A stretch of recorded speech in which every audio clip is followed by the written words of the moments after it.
नमस्कार, आप देख रहे हैं लीगल हेल्पलाइन। मैं हूं आपके साथ प्रियंका और आज लीगल हेल्पलाइन में हमारे कानूनी विशेषज्ञ रोजमर्रा की जिंदगी की समस्याओं से जुड़े हुए कानूनी मसलों पर आपकी शंकाओं का तो समाधान करते ही हैं और आप फोन करके कानूनी राय भी ले सकते हैं इस कार्यक्रम में, क्योंकि इस कार्यक्रम का नाम ही है लीगल हेल्पलाइन। और आज जो हम मुद्दा यहाँ पर चर्चा का विषय बनाने वाले हैं वो ये है कि किराएदारी कानून से जो जानकारी है जुड़ी हुई वो यहाँ पर उपलब्ध होने वाली है आज आपको। साथ में ही मकान मालिक या किराएदार की समस्याओं का समाधान भी इस कार्यक्रम में आज लीगल हेल्पलाइन में करने की कोशिश की जाएगी। देखा जाता है कि मकान मालिक और किराएदार के बीच में पैसों या प्रॉपर्टी को लेकर विवाद अक्सर लगा रहता है। मकान मालिक के रूप में आपके पास कई जिम्मेदारियां भी हैं। यदि आप एक सही किराएदार चुनने में सावधान नहीं हैं, तो आपको उसके बाद के स्तर पर बेदखल करना पड़ सकता है। संपत्ति निवेश नियमित आमदनी का बेहतरीन स्रोत बन सकता है। संपत्ति से नियमित कमाई का सबसे आसान और सहज तरीका है संपत्ति को किराए पर देना। अगर मकान या वाणिज्यिक संपत्ति अच्छे स्थान पर है तो आपको बढ़िया किराया मिल सकता है। आमतौर पर मकान की कीमत का 4 से 5% तक सालाना किराया मिल सकता है, लेकिन ये अपने साथ परेशानियां भी लेकर आता है। आप चाहे किसी व्यक्ति को अपना मकान किराए पर दें या किसी कंपनी को, पर मकान किराए पर देने से पहले किराएदार के बारे में कुछ बुनियादी जानकारी जुटाना बेहद जरूरी है। किराएदार कोई व्यक्ति है तो उसकी पहचान से जुड़े दस्तावेज जरूरी लें और साथ ही उसका पुलिस से सत्यापन कराना भी जरूरी है।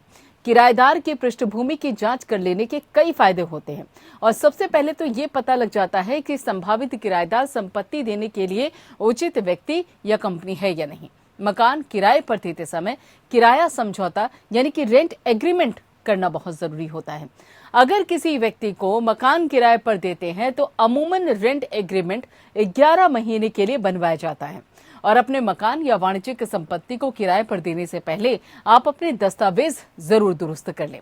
अगर फ्लैट किराए पर दे रहे हैं तो यहाँ पर ऑक्यूपेशन सर्टिफिकेट और टाइटल लीड समेत सभी दस्तावेज जरूर ठीक होने चाहिए। तो ये थी कुछ बुनियादी जानकारी और विस्तार में हमारे आज के कानूनी विशेषज्ञ अधिवक्ता सत्यम राजपूत जी आपको और भी कई जरूरी जानकारी उपलब्ध करवाएंगे। बहुत बहुत स्वागत है सत्यम राजपूत जी आपका इस कार्यक्रम में। आपको बता दें कि सत्यम राजपूत जी ने आपको किराएदारी कानून से जुड़े हुए तमाम कानूनी पहलुओं की आज जानकारी देंगे इस कार्यक्रम में, जिसका नाम है लीगल हेल्पलाइन। और अगर आपका किराएदारी कानून से जुड़ा हुआ कोई भी सवाल है तो आप फोन करके राय ले सकते हैं। हमारा फोन नंबर यहाँ पर आपकी टेलीविजन स्क्रीन पर भी जल्दी फ्लैश हो जाएगा और मैं आपको बता भी देती हूँ कि फोन लाइन नंबर क्या है। ये देखिए आपकी टेलीविजन स्क्रीन पर बकायदा लीगल हेल्पलाइन आज किस विषय पे बात की जा रही है उस बाबत भी जानकारी है और साथ ही जो फोन लाइन है वो भी आपकी टेलीविजन स्क्रीन पर फ्लैश हो रही है।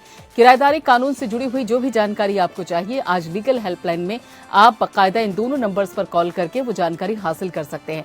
7065013841, इसके अलावा 8377009636 यानी कि 7065013841 और उसके साथ ही 8377009636। ये दो नंबर इस वक्त आपकी टेलीविजन स्क्रीन पर अवेलेबल हैं। इन दोनों नंबर पर आप कॉल करके बाकायदा जो भी जानकारी आपको चाहिए किराएदारी कानून से संबंधित वो आज के हमारे जो खास मेहमान हमारे साथ कार्यक्रम में जुड़ रहे हैं वो बाकायदा वो सारी जानकारी आपको उपलब्ध करवाएंगे। जी हाँ, किस तरीके से यहाँ पर किराएदारी कानून को लेकर सवाल उठते हैं। कई बार हम देखने को मिलता है कि मकान मालिक और किराएदार के बीच में कई नोकझोंक होती हैं। किराएदार और मकान मालिक अलग अलग मुद्दों को लेकर आमने सामने हो जाते हैं, लेकिन ऐसे में विवाद ना हो और किस तरीके से जो ये पूरी प्रक्रिया है आसानी से चलती रहे उसी बाबत जानकारी देने के लिए हमारे खास मेहमान हमारे साथ हैं इस वक्त। सत्यम राजपूत जी हमारे साथ इस वक्त जुड़ के हैं।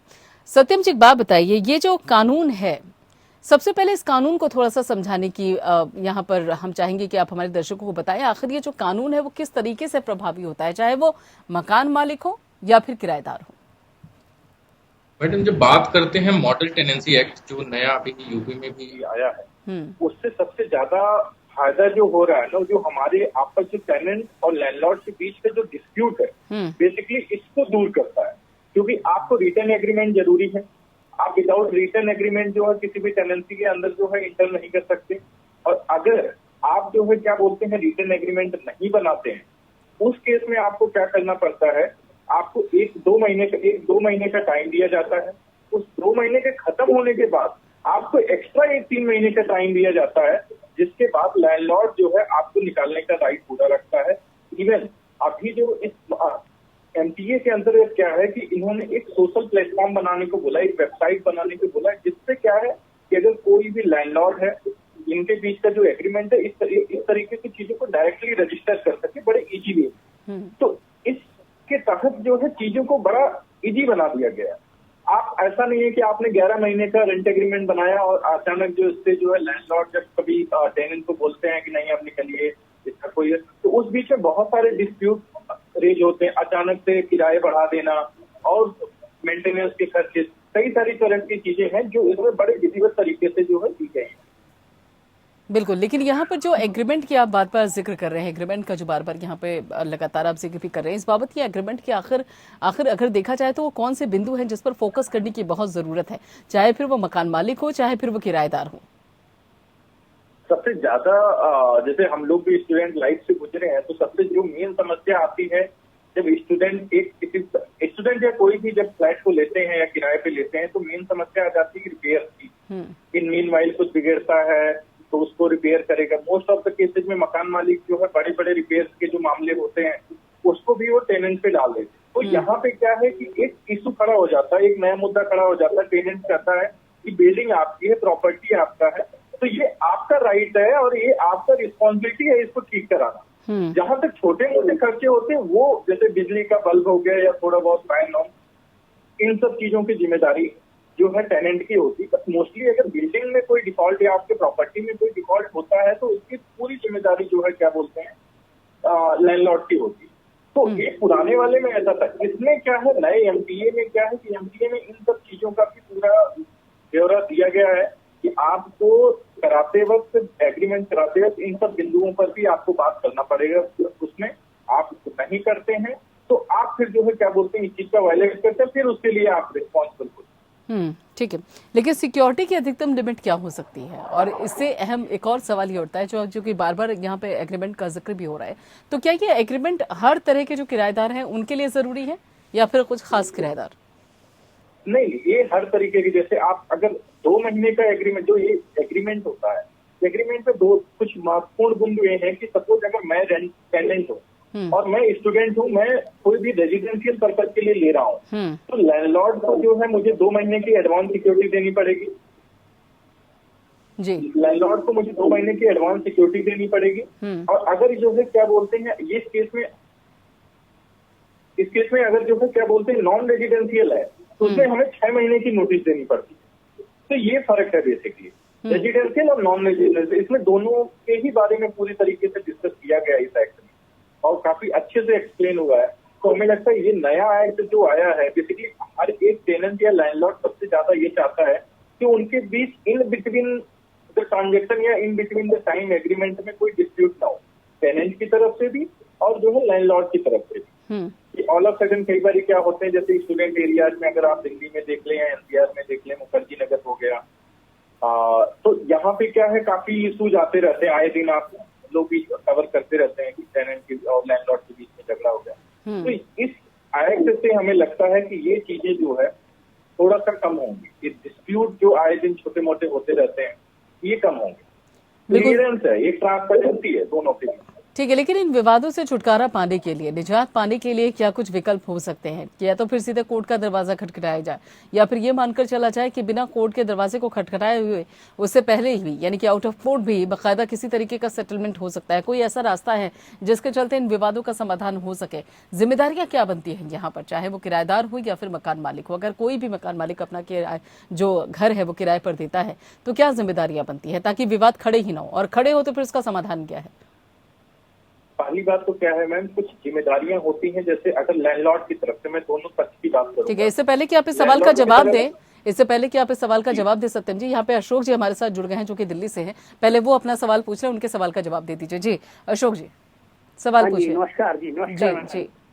नमस्कार जी। ये किराएदार जो रखते हैं हम, लॉन्ग टर्म पे रहता है, ये कभी ऐसा तो नहीं कभी उसका मालकी बन जाए रहते? नहीं, इस पे अगर आप मुझे ये उम्मीद एक्सपेक्टेड क्वेश्चन था ये, और ऐसा हुआ भी है पहले की कई जगह ऐसा है, बट सर ऐसा होता है कि अभी ये जो नया मॉडल टेनेंसी एक्ट आया है, इसमें बेसिकली ऐसा भी दिया गया है कि इन केस अनफॉर्चुनेटली अगर लैंडलॉर्ड की डेथ हो जाती है तो उसके लिए जो है क्या बोलते हैं, लैंडलॉर्ड की फैमिली में से कोई भी एक एविक्शन का एप्लीकेशन जो है एक प्रॉपर नोटिस के साथ कोर्ट को डाल सकता है, जिसमें उनको जो है एविक्ट करना ही पड़ेगा। तो इस तरीके की चीजें इस नए वाले एक्ट में पूरा ट्रांसपेरेंसी दिया गया है कि कितने दिन का पीरियड होगा, क्या पीरियड है, कैसे है, कब तक रहेगा और कितने अवधि तक रहेगा, उसकी टाइम लिमिट क्या होगी। आप एक टाइम लिमिट सेट करते हैं, कोई 11 महीने का बनाता है, कोई 2 साल का बनाता है, तो उसके बाद रिन्यूअल का भी प्रोसेस है। और उससे भी जो सबसे बड़ा इजी प्रोसेस है वो अब इन चीजों को ट्रांसपेरेंट करने के लिए इन्होंने एक वेबसाइट लॉन्च की है, जो अभी लॉन्च शायद हुई नहीं है लेकिन उसको लॉन्च करेंगे, जिसका जिक्र इन्होंने किया हुआ है। तो सर आप इतना ज्यादा इस तरीके की चीजों का जरा होगा नहीं, बहुत पुराने टाइम पे होता था कि कर लेते थे, बट आज तक चीजें बहुत ज्यादा ट्रांसपेरेंट है, तो इतना इजी नहीं है। रेंट अथॉरिटी बनाने का प्रावधान भी दिया गया है, इस बाबत आप क्या कहेंगे, किस तरीके से है ये? जी मैम, जैसा मैंने डिस्कस आपसे पहले भी किया कि इस बारी जो मॉडल टेनेंसी एक्ट आया है इसमें रेंट अथॉरिटी की भी बात की गई है, प्लस उसके साथ ही साथ वेबसाइट पोर्टल की भी बात की गई कि जिससे चीजों को ना काफी इजी किया जा सके। अगर कोई भी एक्शन नहीं लिया जा रहा है, मतलब इसमें क्या है कि अगर आप एग्रीमेंट में नहीं इंटर होते हैं तो आपको पहले 2 महीने का टाइम दिया जाता है, फिर उसको बढ़ा करके 1 महीने, टोटल 3 महीने का टाइम दिया जाता है, बट उससे ज्यादा नहीं दिया जा सकता। उसके बाद जो है क्या बोलते हैं, आप एविक्ट करा सकते हैं। और जो रेंट अथॉरिटी है वो बेसिकली एविक्शन का काम कर सकती है, लोगों के जो डिस्प्यूट अराइजेज हो उससे पहले जो है एक्शन लेने का काम करेगी रेंट अथॉरिटी। कि सपोज अगर मान लीजिए टेनेंट की तरफ से कोई प्रॉब्लम अराइज होता है तो वो रेंट अथॉरिटी को जो है उस पर्टिकुलर एग्रीमेंट के अकॉर्डिंग वो रेंट अथॉरिटी को कॉन्टेक्ट कर सकता है, वहां पे कंप्लेंट डाल सकता है रिवर्सल के लिए। सेम चीज जो है क्या बोलते हैं लैंडलॉर्ड के लिए भी अप्लाई होता है कि अगर उसको प्रॉब्लम होती है तो वो जो है उसके लिए अप्लाई कर सकता है। तो ये चीजें जो है हम करते हैं। ठीक है, बिल्कुल। लेकिन यहाँ पर अगर देखा जाए, इससे पहले भी मैंने आपसे सवाल पूछा था, हमारे दर्शक का कॉल आ गया था कि जिम्मेदारियां किस तरीके से तय करता है ये कानून, चाहे फिर वो मकान मालिक हो चाहे फिर वो किराएदार हो, दोनों की जिम्मेदारियां क्या है जब एक प्रॉपर्टी को लेकर बाकायदा लेन देन की बात सामने आती है? इस पे मेरा पहला बिंदु अगर स्टार्ट करूं तो लैंडलॉर्ड की तरफ से, तो लैंडलॉर्ड की तरफ से क्या होता है कि जब आप किसी को भी अपना फ्लैट या घर रेजिडेंस किसी भी तरीके से अगर आप रेंट पे दे रहे हैं तो एग्रीमेंट बनवाते वक्त एग्रीमेंट के साथ ही अगर आप देखें कई जगह एक इशू जाता है जो है पुलिस का एक जो वेरिफिकेशन होता है, तो मैक्सिमम जगह जो पुलिस के वेरिफिकेशन है उसका काफी लैक आता है, बहुत ज्यादा लैक आता है, वो बहुत जरूरी है। और अभी रिसेंटली अगर आपको मैं शेयर करूँ तो शायद 3-4-5 महीने पहले की बात है, मुखर्जी नगर में कुछ स्टूडेंट्सों ने कॉन्टेक्ट किया, हरियाणा से थे वो, तो उनको वहाँ पे फ्लैट्स नहीं मिल रहे थे जस्ट बिकॉज ऑफ दैट कि कुछ प्रॉब्लम्स अराइज हो गए थे, उनके वेरिफिकेशन नहीं थे। तो ये लैंडलॉर्ड की तरफ से पहला है कि आप रेंट में उस हर चीज को बड़े ट्रांसपेरेंसी से क्लियर करो, चाहे वो रिपेयर से रिलेटेड हो, चाहे वो पुलिस वेरिफिकेशन से रिलेटेड हो, रेंट के बढ़ोतरी से बढ़ाने घटाने और उसका जो टाइम है, इन सब चीजों को लेकर के तो ये लैंडलॉर्ड की तरफ से होना चाहिए। दूसरी तरफ से टेनेंट इंटर करता है उस टेनेंसी एग्रीमेंट में, तो उसको सबसे पहले ये अपनी जिस तरीके की चीजें हैं, पहले तो क्या है कि अगर आपका पहला रिस्पॉन्सिबिलिटी है कि आप किसी के अगर टेनेंसी में इंटर कर रहे हैं और किसी के यहाँ रह रहे हैं तो आप पर्टिकुलरली उनकी किसी प्रॉपर्टी को जो है नुकसान न पहुंचाए। कई बार ऐसा होता है कि आपस में झड़प से नुकसान, लेकिन इस टेनेंसी एक्ट में, नए वाले एक्ट में ये प्रॉपर दिया गया है कि अगर किसी भी तरीके की कोई भी क्षति पहुंचाई जाती है टेनेंट द्वारा तो वापस में जब रूम खाली करते या फ्लैट खाली करते वक्त लैंडलॉर्ड को ये पूरा राइट है कि जो 2 महीने का एडवांस है उसमें से उस चीजों को डिडक्ट करके ही उनको पेमेंट करें। ठीक है, लेकिन अगर किसी किराएदार से घर खाली करवाना है, मकान प्रॉपर्टी खाली करवानी है, तो क्या उस बाबत पे कुछ नियम कायदे हैं जिसको बाकायदा फॉलो करने की जरूरत है? और मान लीजिए जो एग्रीमेंट है वो रिन्यू नहीं हुआ, तो क्या उसके बाद भी जो किराएदार है वो प्रॉपर्टी में रह सकता है? जी बिल्कुल रह सकता है, लेकिन उसको जो है क्या बोलते हैं इस नए कानून के तहत में उसको एग्रीमेंट कराने के लिए कुछ 2 से 3 महीने का, पहले 2 महीने का टाइम है, फिर 1 महीने का एडवांस टाइम। और जहां तक रही बात, लैंडलॉर्ड भी ऐसे नहीं हटा सकता उसको, जो है क्या बोलते हैं अगर आप नॉन रेजिडेंशियल कर सकते हैं तो आपको मिनिमम जो है 1 महीने का नोटिस देना पड़ेगा, और अगर आप नॉन रेजिडेंशियल है या बिजनेस किसी कॉर्पोरेट पर्पज से है तो आपको 6 महीने का नोटिस देना पड़ेगा टेनेंट को। क्योंकि अगर कॉर्पोरेट में या किसी कॉमर्शियल पर्पज से तो ऑब्वियसली बात है बहुत सारी चीजें सेटअप करके रखा रहता है, तो उसको थोड़ा सा एक लंबे समय की अवधि की जरूरत होती है। बट जो है क्या बोलते हैं, नॉर्मल रेजिडेंशियल पर्पज के उसमें आपको मिनिमम 1 महीने का और ज्यादा से ज्यादा 2 महीने के नोटिस देना पड़ता है। और एक सबसे महत्वपूर्ण बात और भी है जो इस नए एक्ट के अंदर में दिया गया है कि क्या लैंडलॉर्ड कभी भी इंटर कर सकता है अपने मकान में जो रेंट पे दिया है? तो ऐसा बिल्कुल भी नहीं है। लैंडलॉर्ड कभी भी इंटर नहीं कर सकता उस मकान के अंदर। अगर उसे कभी भी इंटर भी करना है तो उससे सिर्फ 2 ही है, या तो रिपेयर से रिलेटेड कोई काम हो या कोई ऐसी प्रॉब्लम आ गई हो, उसको 24 घंटे पहले एक रिटन नोटिस देना पड़ेगा टेनेंट को, then he can be allowed. पहले बहुत सारे ऐसे भी इश्यूज आते थे कि कई बार टेनेंट और लैंडलॉर्ड उस वजह से भी लड़ाई हो गई कि हाँ क्या है कैसे है। तो इस तरीके की चीजें भी जो है इसमें काफी ट्रांसपेरेंसी में दिया गया है। बिल्कुल, लेकिन हमेशा यही नहीं होता है कि हमेशा किराएदारों का ही शोषण हो। कई बार हमने ये भी देखा इस तरह के भी विवाद सामने आते हैं जिसमें मकान मालिकों का भी शोषण होता है। कई बार वो भी इस तरीके से अगर देखा जाए तो जो दबंग किराएदार होते हैं उनके अक्सर शिकार हो जाते हैं। तो ऐसे में अगर मान लीजिए कोई ऐसा किराएदार किसी मकान मालिक से टकरा जाता है कि जो पूरी तरीके से दबंग हो और जो रूल रेगुलेशन है वो उसका जो फॉलोअप है वो मकान मालिक के जरिए तो किया जा रहा है, लेकिन यहाँ पर ना तो किराया दिया जा रहा है ना ही किसी तरीके के रूल फॉलो किए जा रहे हैं। तो इस बाबत क्या कोई हर्जाने के भी या किसी तरीके का कोई स्टेप है जो मकान मालिक उठा सकते हैं? जी, इसमें क्या है कि अगर आप 1 महीने का किराया नहीं दिए तो क्या बोलते हैं आपको दूसरे महीने में डबल किराया देना पड़ेगा और तीसरे महीने में वो तुरंत जो है 3 गुना हो जाएगा, वो किराया बढ़ता जाएगा प्लस आपको इंटरेस्ट भी देना पड़ेगा जी। तो ये है, तो ये ऐसा नहीं है, दबंगों के लिए भी प्रॉपर नियम है इसमें आया है और काफी ट्रांसपेरेंट है। इसमें क्या है कि अगर आपको 1 महीने रेंट अथॉरिटी को बनाने का पर्पज ही एक अगर आपको किसी भी स्टेप पे थोड़ा सा भी प्रॉब्लम एराइज होता है तो you can easily approach the rent authority. ठीक है, लेकिन आपने चूंकि यहाँ पे किराया बढ़ाने की बात कही है कि बकायदा वहां पर ब्याज भी लग सकता है, तो इस बाबत क्या ये भी है कि जो मकान मालिक है वो बीच में जो भी एग्रीमेंट यहाँ पे साइन है, चाहे वो 2 महीने का हो, चाहे वो 6 महीने का हो, चाहे वो 11 महीने का हो, उस दौरान भी क्या मकान किराए पर देने के बाद, प्रॉपर्टी किराए पर देने के बाद बीच में क्या मकान का किराया बढ़ा सकता है? इस बाबत भी है कुछ? जी बिल्कुल नहीं, बिल्कुल नहीं।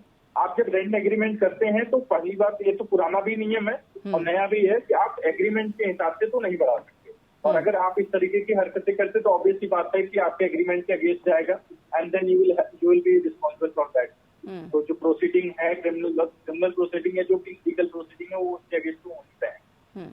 ठीक है, लेकिन अक्सर ये भी देखने को मिलता है कि बाद में मेंटेनेंस का बड़ा समस्या सामने आती है कि मान लीजिए चाहे अब ये देखने को मिलता है कई सारी बिल्डिंग्स होती हैं जहां पर लोग फ्लैट में रहते हैं, वहां पर फिर मेंटेनेंस को लेकर विवाद देखने को मिलता है कि चलिए टोटी खराब हो गई है उसको कैसे ठीक करवाया जाए, नल खराब हो गया है उसे कैसे ठीक किया जाए। जैसे कि अभी आप रिपेयरिंग को लेकर भी बात कर रहे थे कि उसको बाबत भी उस बिंदु पर भी फोकस करने की जरूरत है, लेकिन कई बार फिर मेंटेनेंस को लेकर समस्या सामने आ जाती है, उसको लेकर क्या करें? क्योंकि 6 महीने में या 1 साल में एक मेंटेनेंस होना भी जरूरी होता है, तो उस बाबत क्या कदम हो सकते हैं, चाहे वो मकान मालिक हो चाहे वो किराएदार हो? ऐसा भी क्या है ना कि जब ये जो नया टेनेंसी एक्ट आया है इसमें बेसिकली रिपेयर की भी बात की गई, जो मेंटेनेंस की बात आप कर रहे हो, मेंटेनेंस रिपेयर की, इसकी प्रॉपर बात की गई है कि आप इसको जो है क्या बोलते हैं क्या करना है क्या नहीं करना। ये टेनेंट और लैंडलॉर्ड प्राइमा फेसाई जब वो उसी मोमेंट पे जब जिस टाइम पे एग्रीमेंट बनाते हैं उस टाइम पे उनसे डिसाइड करना होता है कि किस तरीके से क्या होगा। और जो जनरली एक अंडरस्टूड है कि जो बड़े खर्चे हैं, जो बिल्डिंग से रिलेटेड बड़े खर्चे हैं वो जो है लैंडलॉर्ड देगा और जो मेंटेनेंस छोटे मोटे मेंटेनेंस, सपोज जैसे आप बोल रहे हो कि पानी की टोटी खराब हो गई या फिर बिजली का बल्ब खराब हो गया, तो ये सब चीजें जो है टेनेंट को अपने पास से भी करना पड़ता है। ठीक है, चलिए बिल्कुल, बहुत बहुत शुक्रिया। छोटे मोटे जो मिसलेनियस खर्चे हैं वो टेनेंट को भी करना पड़ेगा, यानी कि है तो उनका भी है तो वो भी रहे। चलिए बिल्कुल, बहुत बहुत शुक्रिया सत्यम राजपूत जी, सारी जानकारी के लिए। उम्मीद है हमारे दर्शकों को जो अहम जानकारी वो जरूर मुहैया हुई होगी। फिलहाल लीगल हेल्पलाइन में इतना ही, बाकी खबरों के लिए आप जुड़े रहिए पेन के साथ।